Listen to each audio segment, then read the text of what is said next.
Robert Vadra ने ऐलान कर दिया और बहुत बड़ा ऐलान करा रॉबर्ट वाड्रा ने। सोनिया गांधी के दामाद है, प्रियंका वाड्रा के पति हैं, बहुत बड़ा बयान दिया है। अमेठी और रायबरेली से चुनाव लड़ने की इच्छा जता दी है। और क्या बोला एग्जैक्टली रॉबर्ट वाड्रा ने, पहली बार यह आ रहा है, सुनिए रॉबर्ट वाड्रा ने क्या कह दिया है।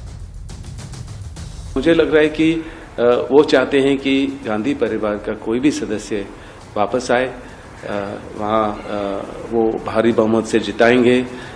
यहाँ तक कि वो मेरे से भी प्रेरणा करते हैं और आशा करते हैं कि मैं वहाँ अपना पहला कदम अगर राजनीति में रखता हूँ और सांसद बनने की सोचता हूँ तो मैं अमेठी को ही रिप्रेजेंट करूँ, क्योंकि मैंने 99 से अपनी जो प्रचार प्रियंका के साथ शुरू किया वो अमेठी में ही था। तो मैंने प्रियंका के साथ प्रचार 1999 में अमेठी से ही शुरू किया। अब वहां के लोग आशा कर रहे हैं, कार्यकर्ता आशा कर रहे हैं कि रॉबर्ट वाड्रा वहां से आए और लड़े। देखिए कि क्या दिलचस्प वाकया है, क्या दिलचस्प वाकया है भारत के लोकतंत्र का। इसे भारत के लोकतंत्र की खूबसूरती कहिए या कुछ कहिए, यहां पे सबको हक है चुनाव लड़ने का, लेकिन जो परिवारवादी होते हैं उनको पहला हक होता है चुनाव लड़ने का। अभी कुछ देर पहले इसी कार्यक्रम में मैंने ब्रेकिंग न्यूज पढ़ी थी, शिवपाल यादव अपने बेटे के लिए टिकट मांग रहे हैं। रोहिणी आचार्य जी चुनाव लड़ रही हैं आरजेडी की पार्टी से, हक है सबका लड़ना जी, कोई किसी से इंकार नहीं कर सकता। अब रॉबर्ट वाड्रा कह रहे हैं कि मुझे भी लड़वाइए। मैं रिएक्शन जानना चाहता हूं, क्या कहेंगे विवेक भाई अब आप? नहीं, देखिए ये तो कोई एक पर्टिकुलर पार्टी के बारे में ट्रू नहीं है, लेकिन कोर्ट सिर्फ कांग्रेस पार्टी को किया जाता है। ये भाजपा में भी है। राजनाथ सिंह के बेटे क्या कर रहे हैं? नहीं, मैं पूछ रहा हूं रॉबर्ट वाड्रा के रायबरेली से रॉबर्ट वाड्रा के चुनाव पर आप क्या बोलेंगे? शुरू करता हूं ना आपको, मैं 50 नाम अभी गिना दूंगा, मैं 50 नाम भाजपा के अभी गिना दूंगा। तो परिवारवाद देखिए हर पार्टी के अंदर व्याप्त है और हर पॉलिटिशियन रॉबर्ट वाड्रा को आपकी राय में चुनाव लड़ना चाहिए, जिसको हाईलाइट नहीं, रॉबर्ट वाड्रा को अधिकार है चुनाव लड़ने का, लड़ना चाहिए कि नहीं लड़ना चाहिए? अभी टिकट तो उन्होंने बोला भी नहीं है। वो तो सिर्फ ये कह रहे हैं कि साहब ये कार्यकर्ता चाहते हैं, शायद वो कोशिश कर रहे हैं अपने लिए टिकट की। It is right. अब वो पार्टी उनको देगी टिकट, नहीं देगी, कांग्रेस नहीं, उनका राइट है, उनका राइट, सभी का राइट है, आपका भी राइट है, आप भी कहीं से टिकट मांगिए। प्रेम शुक्ला जी, देखिए परिवारवाद के बारे में आदरणीय नरेंद्र मोदी जी ने स्पष्ट किया है कि एक परिवार के कई लोग राजनीति में हो सकते हैं जी, लेकिन एक परिवार ही कोई पार्टी नियंत्रित करे। जैसे आपने जो बताया, अब मुलायम सिंह यादव जी का परिवार, अखिलेश यादव जी का परिवार, वह परिवार ही सपा का नियंत्रण करता है।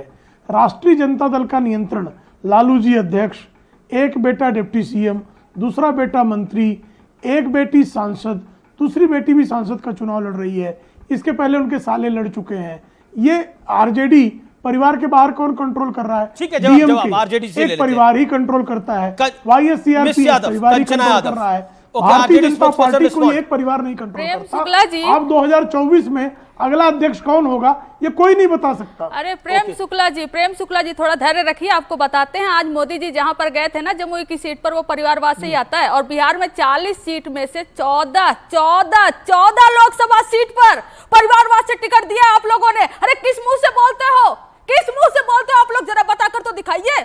आज जिस गए थे जहां पर चुनाव प्रचार करने, उनको याद नहीं आया कि जहां पर आया वो परिवारवाद की सीट है। हाँ, वो परिवारवाद की सीट है। गिनाते हो लालू फैमिली में। अरे अपने घर में तो देख लीजिए, 5 आपने सीट दिया लोजपा को, 3 तो उन्होंने परिवार में ही बांट दिया और 2 पता चला कि पैसे पर बांट दिया। ये तो आप लोग का हाल है। परिवारवाद पर आप लोग टिप्पणी मत करिए, ठीक है? उस पर आप लोग टिप्पणी करने के लायक नहीं, ना परिवारवाद ना भ्रष्टाचार। काम की बात करनी है तो करिए। ओहो, भ्रष्टाचार में कन्विक्टेड, चारा चोर में जो सजा याफ्ता है, अभी क्यों चाहते हो कि मैं आपको यहाँ पर कन्विक्टेड है? चारा चोरी में कन्विक्टेड है कि नहीं? अभी 25 चारा चोरी में लालू जी कन्विक्टेड है कि नहीं? इंडियन एक्सप्रेस का फ्रंट पेज सजा याफ्ता है कि नहीं? आपके बीच में नहीं बोले, सजा याफ्ता उसमें बता रहा हूं, एक भी केस हमने वापस नहीं लिया। 30 सेकंड दे दीजिए। मैंने एक इंडियन एक्सप्रेस की स्टोरी में एक केस कौन सी वापस हुई मुझे बता दीजिए, एक केस। लेकिन लालू जी सजा याफ्ता है कि नहीं है? और वो चारा चोरी का मामला जो है ये कांग्रेस की रिजीम में बना कि नहीं बना? उनकी गिरफ्तारी जनता दल कुछ बोलना चाह रहे थे, काफी देर से वो हाथ खड़ा कर रहे थे, लेकिन मुझे ब्रेक के लिए रुकना पड़ जाएगा। यहाँ पर मुझे ब्रेक के लिए रुकना पड़ेगा। मैं बड़ी खबर के साथ वापस आ रहा हूं, आप देखते रहिए आर पार।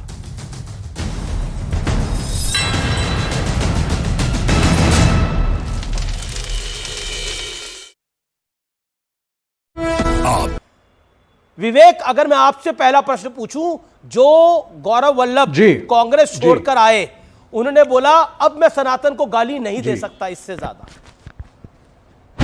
जी जी जी, नहीं, मैं तो गौरव वल्लभ जी हैं नहीं इस वक्त हमारे साथ, लेकिन मैं पूछता कि अभी तक क्या जो उनकी एक लंबी यात्रा है, अनेकों डिबेट से मेरे साथ भी रहे हैं, तो क्या वो सनातन को गाली दे रहे थे? ये तो बहाने होते हैं। जब आपको लगता है इलेक्टोरल विक्ट्री नहीं आएगी या आपकी एक ईगो प्रॉब्लम होती है आपके शीर्ष नेतृत्व के साथ, तब आप बहानेबाजी करते हैं, है ना। छोड़ना था तो 22 जनवरी को छोड़ देते ना।